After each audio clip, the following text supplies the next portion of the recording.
Okay, we are live.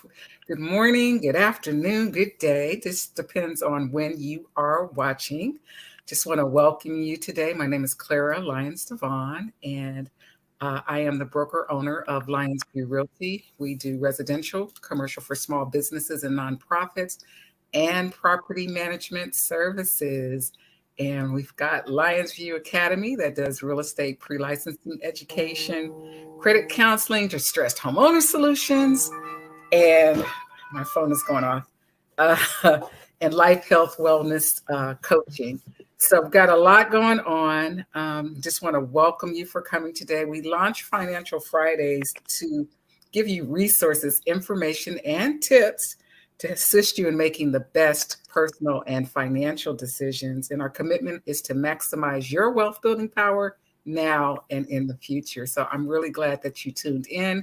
We're here on Fridays at 9:30 Eastern Standard Time. So you can like or subscribe to us on Facebook or on YouTube. So welcome, welcome, welcome. And I have a phenomenal guest today. I am so excited to have Miss Candis Pressley. Welcome, welcome, welcome, Candis. Thank How you, are you? Clara. Thank you for having me. Oh, you're welcome. Candice is in my Realtors Nation network. I have known her for a few years now, and she's like who I want to be when I grow up, even though she's younger than me. She is Oh, stop. she has got it going on. She's a phenomenal powerhouse in real estate. She's a mother. She's a friend. She was named one of 30 under 30 realtors by the National Association of Realtors in 2008. And Yes. that's an award that recognizes young professionals who exhibit business success, community, and professional leadership, and who offer compelling stories and interesting business strategies for overcoming obstacles, which is what we're definitely about. She's got her master's in commercial real estate from the University of Florida, her CCIM, which is a certified commercial investment member. She's on the International Council of Shopping Centers. She also has a real estate school out of Philadelphia. She's a broker in both Philadelphia and Delaware. And she's, like myself, she's the past president of a local board for the National Association of Real Estate Brokers in Philadelphia. So you are in for a treat today. Oh, you're far too kind, Clara. Um, you got it going on. So I'm just so happy that you could be with us today. Yeah. My So pleasure. share a little bit about yourself and what you're up to right now. So, I transitioned from the residential world of real estate to commercial going on 7 years now. And I have been immersed into the commercial real estate field, which is so dynamic. There's so much more to real estate than just residential. So I've been doing consulting work. I've been doing transactions for businesses, purchasing building, leasing buildings. I've done a lot of leases here of lately. And also, again, some of my clients that were doing had some smaller, multifamily properties or residential properties. They're doing bigger things. So, I'm helping them, with those larger projects. I've gotten more involved with project management, which, wasn't really what I set out to do, but it so happened. So I'm helping, manage, zoning approvals. I'm helping with some construction management for my clients. So, my roles just kind of get bigger, and my base has just gotten a lot wider.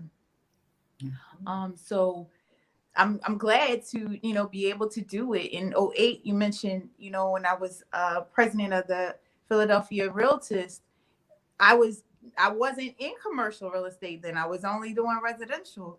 And one of the things that really made me want to do commercial was, when everything happened in '08, it just crippled our businesses in terms of residential real estate and the mortgages.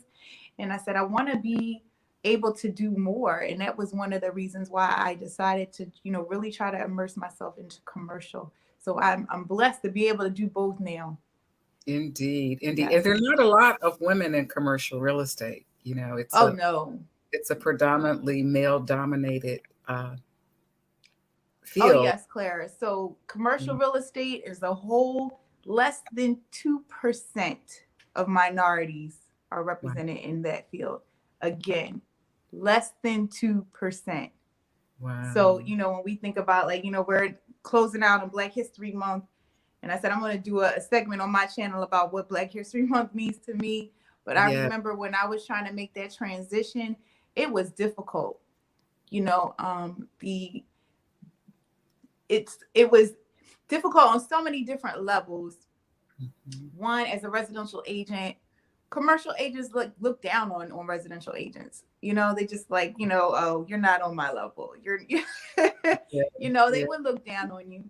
And I would, when I finished my degree and at Florida, I was interviewing for positions. And I remember going to one interview, and when I walked in the door, it was like double eyes on me. I guess they didn't know. Yeah, I guess they didn't know I was Black. And it was just, I said to myself, I know I'm not going to get this job. Wow. It was working for a developer, kind of on the lower end, and an analyst, and the whole process. Where I did the interview, they had you do like a test, not like a personality test, but it was similar to the LSAT, where you have those games. And I said, am I being punked here? Like, is Ashton Kutcher going to come out? I just couldn't believe it. You know what I mean? Wow. So, there's a saying, I can't remember who said it. It might have been Shirley Chisholm. If they don't put a seat at the table for you, bring your own chair. And that was what I took that, because I said, I'm going to get into this. I don't care what I have to do, but I'm going to do this. And and I'm trying to, help mentor others. A lot of people have reached out to me, to gain some insight on how they can do commercial real estate. And I'm happy to do it. I'm happy to do it. Help and bring along the next one. Indeed, indeed. My nephew is in commercial real estate in Florida, and Nice. he talks to me. It takes years, months and months and months, sometimes to put deals together in that space. So it's a very challenging space, depending on what type of commercial real estate you're doing. So I just applaud you. I applaud you for taking that step, and I applaud you for hanging in there, because it's not easy. It's not easy No, it's not. No, for it's not. for folks in the fields. Good morning, Miss Rhonda. Yes, one of our viewers who use often. I appreciate her. Nice. So, kind of tell a little bit about the difference between, when we talk about commercial, we're talking about multifamily shopping centers, the type of commercial. And then we're going to jump into the financing, because that's the juice for today in terms of the opportunity and what's going on in this pandemic world. Yes. I can't hear you. My contractor's calling me from Lowe's. Sorry. Okay. So do you want me to talk about the different property types? Just a little bit, and then let's jump into the financing side, since we're on limited time. Yeah. Yes. So one of the, like I mentioned earlier about the great things with commercial, you have so many different types of properties. And in one of the jobs I had, I got exposed to all of them. So I did industrial space. It went out again. If I could just talk a little bit about how right now things are changing ever so often with commercial real estate because of the pandemic. Previously, you had all of these businesses and office space, renting office space. Now you have people working from home. You have businesses who are in retail spaces who could not operate. So the big word, or the big thing I want you to think about, is repurposing. Okay. So, you have hotels who've been crippled by the pandemic. All the So you have, hotels who are all now looking at making some of their hotels for homeless shelters. There's some, spaces with that.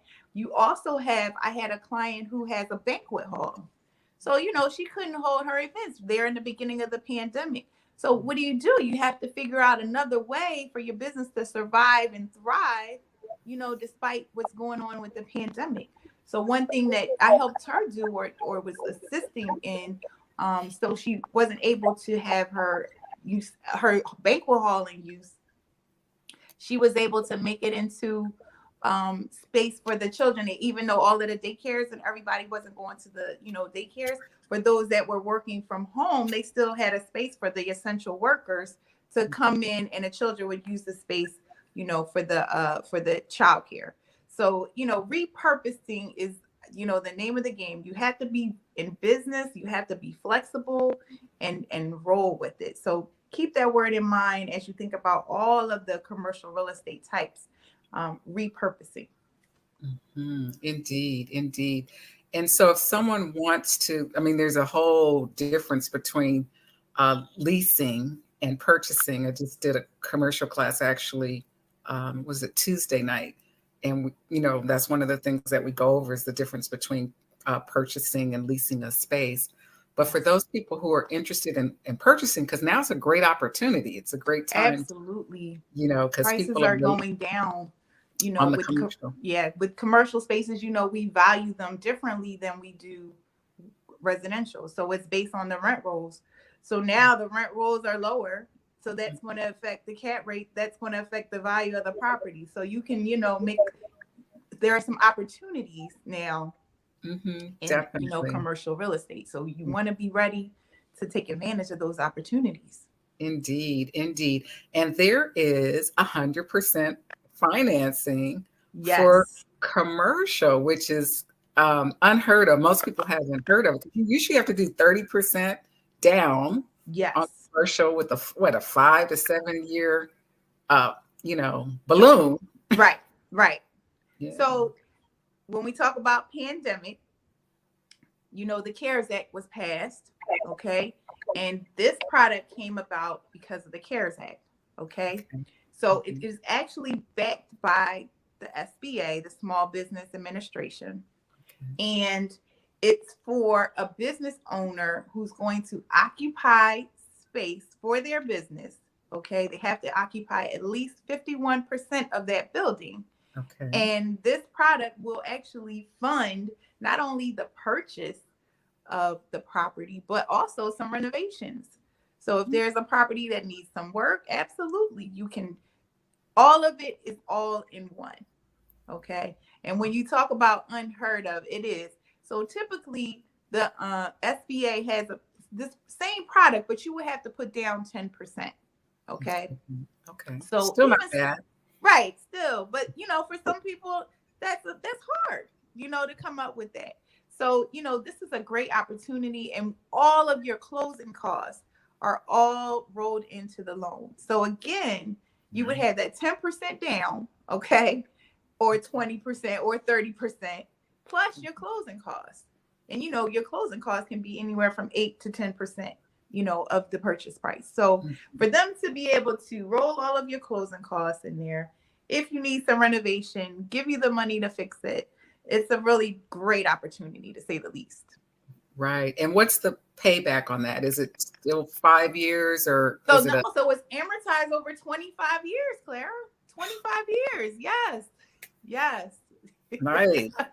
It's a great opportunity. And for people to be eligible, what do they need? Like what type of information do they have to provide? You need to have been in business for at least 2 years. Okay, so 2 years. You have to have been in business. Okay. You're going to need your financials. So, your typical profit. You went out again. You went out again. So we can't hear those are typical. Okay, go back to you went out for, the volume went out for a minute.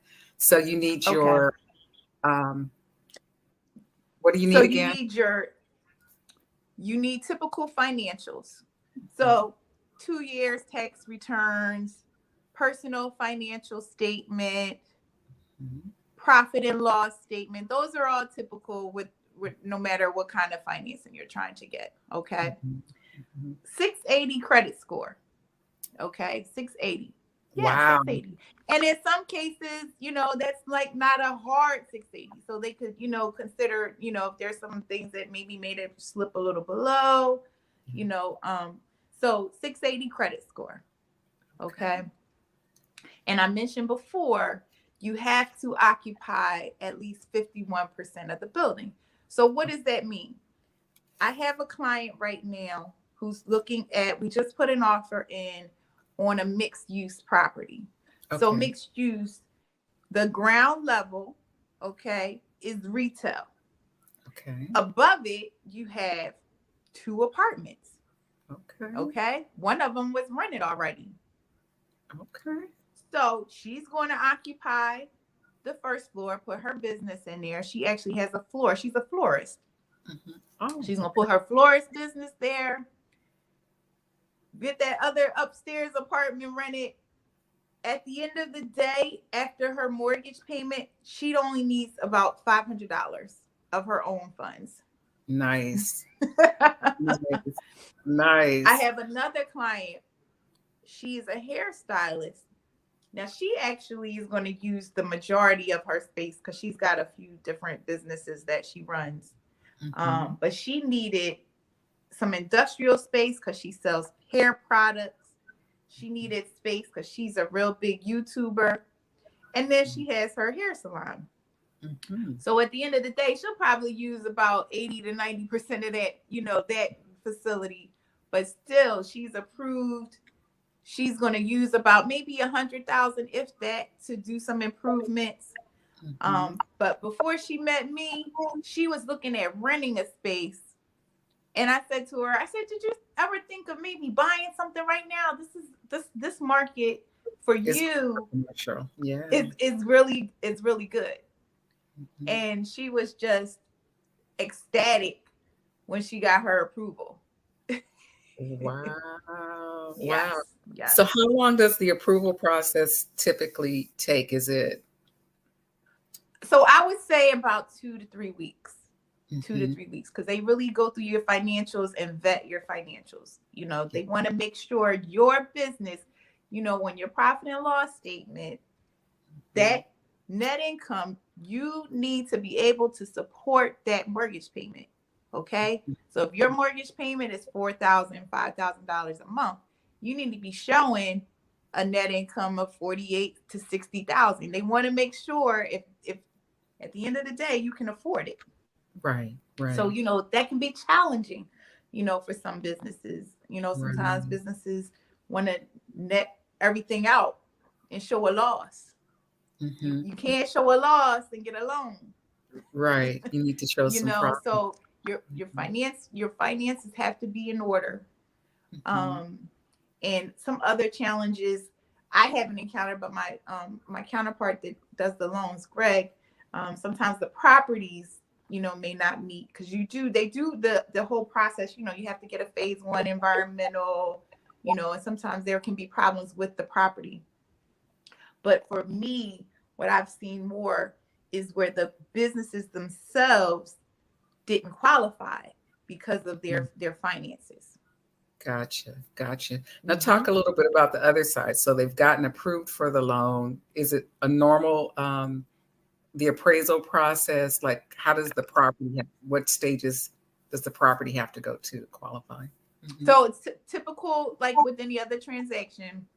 You're going to get, go through the underwriting process, which includes your appraisal, also, I talked about the phase 1, your environmental. So all the typical components of a typical loan are in fact, in process. And, one other thing, one caveat, with commercial, we don't do like in residential, the seller's disclosure and all that. You got to do that yourself. You got to do your homework. So about property, so with my client right now, we're about to go through the due diligence process. So I'm getting her an HVAC inspection done, because I know the HVAC wasn't all set up. It looked like there were some missing parts there. So I'm getting her HVAC inspector. I'm getting a roofer out there, a commercial roofer, to make sure, give us the prices of whatever is needed for her roof. And also one other part, and I actually put a contingency in her offer, was zoning. So she has a hair business. So we want to get the zoning process started and make sure that she won't have problems getting her zoning approved. So, that's another part of it, going through the whole zoning process. And in Philadelphia, if any municipality, there's a process with that. Yeah. But at the end of the day, is it worth it? Yes. Definitely worth it. Definitely worth it. Yes. So I know you have a hard stop, so I just kind of want to do a wrap up. It's 100% financing, 2 years in business, only 10% down, amortized over 25 years. Is there a prepayment penalty for the product? No, and it's not the 10%. The 10% doesn't apply right now. That was previous to the CARES Act. So it's 100% all the way.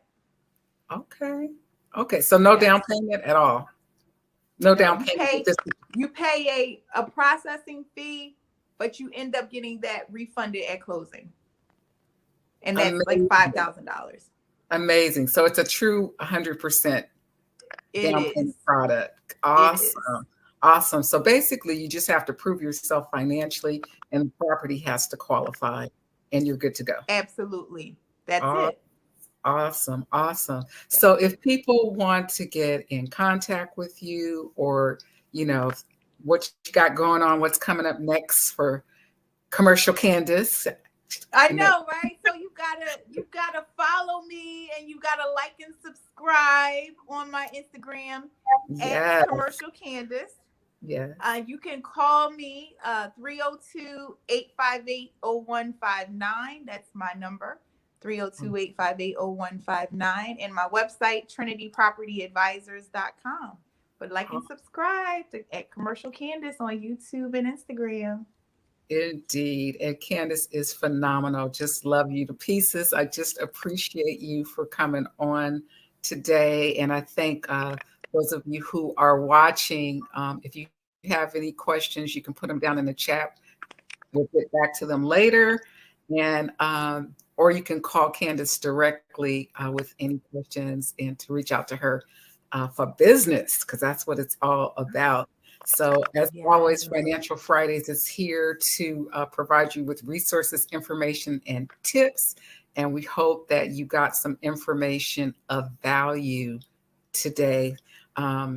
Be sure to like and subscribe on YouTube for this channel. And as always, we send love, light, and prayers out to anyone who has lost a loved one, anyone who's been affected by this pandemic, has anyone in the hospital for whatever reason, and especially to our essential employees, our healthcare, our fire, police, and most definitely our leadership. We just want to encourage everyone to take care of yourself, take care of your family, and to stay safe. Again, my name is Clara Lyons-DeVaughn. Financial Fridays streams on Facebook and YouTube, and you can join us again on Friday, 9:30 Eastern Standard Time. But until then, keep living your best life. Thank you so much, Miss Candis. Clara, you're the best. Mwah.